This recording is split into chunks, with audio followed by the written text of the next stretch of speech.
আসসালামু আলাইকুম প্রিয় বন্ধুরা, আপনারা এতদিন শুনেছেন যে ফসল ফলাতে গেলে অবশ্যই ফসলের বীজ প্রয়োজন, কিন্তু আজকে আমি আপনাদের দেখাবো কোনো বীজ ছাড়াই ফসল তৈরি হচ্ছে। এই হচ্ছে ফসলের মাঠ।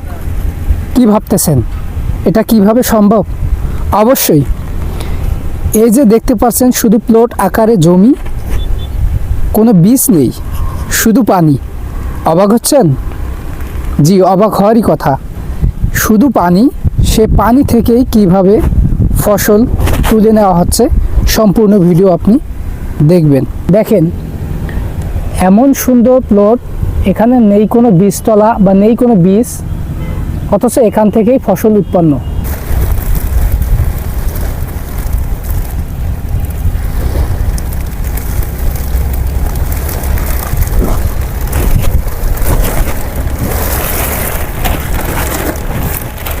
এই সেই আমাদের প্রধান ফসল।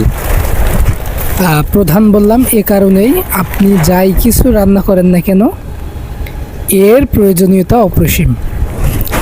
আপনার খাবারের জন্য এটি হচ্ছে বিদ্যমান, এটি দিতেই হবে। সেই প্রধান ফসল লবণ। দেখেন শুধু পানি থেকে কীরকম দানাযুক্ত লবণ। এগুলো আবার মেশিনে ক্রাশার করে আরও মিনি করা হবে।